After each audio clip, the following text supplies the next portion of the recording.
This question asks us to find the area under the graph of a parabola and above the x-axis between two x values, in this case 0 and 2. Let's sketch a graph so that we can see what it is exactly we're trying to do. Here's a sketch of the function. The blue curve is the parabola y equals x squared. And we're asked to find the region, the area of the region below that and above the x-axis, and that's right here, between 0 and 2. Now we could approximate that area using a Riemann sum. We could get the exact area by taking a limit of those Riemann sums as you use more and more rectangles. But it turns out we don't actually have to calculate that limit because we can just calculate a definite integral instead. In this case, what we want to do is calculate the definite integral of the function here, y equals x squared, the integral of x squared dx, for the x values between 0 and 2. So what does this mean? This notation represents what you would get from a limit of Riemann sums. But we don't have to calculate it that way because the fundamental theorem of calculus tells us we have another approach. We can find an antiderivative for this function and use that to calculate the value of the definite integral. So an antiderivative, a function whose derivative would be this, would be, for example, x cubed over 3. And this notation means we're going to plug in these values, these endpoints of our interval. The top value gets plugged in, the bottom value gets plugged in, and then we look at the difference. We subtract the value you get when you plug in the upper limit of integration minus the value you get when you plug in the lower limit of integration.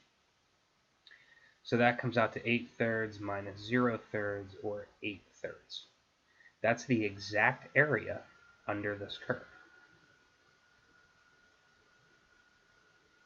So in general, if you want to find the area under a curve and above the x-axis, you just calculate a definite integral like this one. Let's look at another example. Let's find the area under the graph of this function, y equals 4x minus 2x squared, and above the x-axis. Again, we should start by drawing a sketch to see what we're trying to do. It turns out that this function is a parabola opening downward. And if you don't remember how to see that, then you could always graph this on a calculator, and you'd get a picture that looks like this. Notice that the description of this problem tells us we want the area below that curve and above the x-axis. Well, the only region that's both below the curve and above the x-axis is right here. So this is a lot like the previous question, except we weren't told what x values to use for limits of integration. We have to find those ourselves. Basically, we have to just find these x-intercepts. Where does the graph of the parabola cross the x-axis?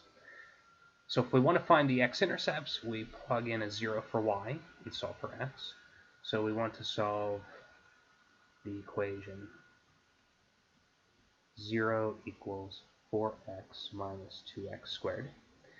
There are several ways to do that. You could use the quadratic formula or complete the square. I'm going to do it by factoring. We could factor out a 2x from both terms, leaving behind 2 minus x. And from this, we see that either, well, if these two things multiplied together give us 0, one of them has to be 0. So either 2x is 0 or 2 minus x is 0. And the only way that's true is if x is 0 or x is 2.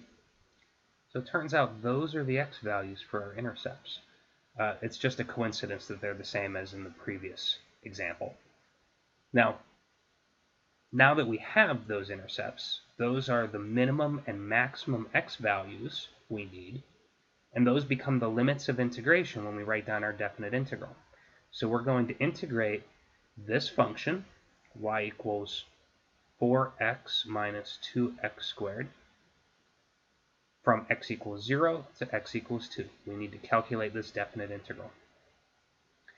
So we're going to need an antiderivative if we want to use the fundamental theorem of calculus. First, a function whose derivative is 4x. So that would be 2x squared. And then subtract from that a function whose derivative is 2x squared. Turns out that 2x cubed over 3 would work. And you should pause the video if you need to check that the derivative of this is in fact the function we started with. And then from there we want to plug in the endpoints, 0 and 2. So we have 2 times 2 squared minus 2 times 2 cubed over 3. Oh. That's what we get when we plug in the upper limit of integration. And then we have to subtract from that what we get when we plug in the lower limit of integration. Don't forget that. It's easy to get into a habit of thinking that it's always going to be 0. It's not always going to be 0. In this case it is, though. And if you simplify this, the total comes out to be 8/3. And again, it's just a coincidence that that's the same answer as we got in the previous example.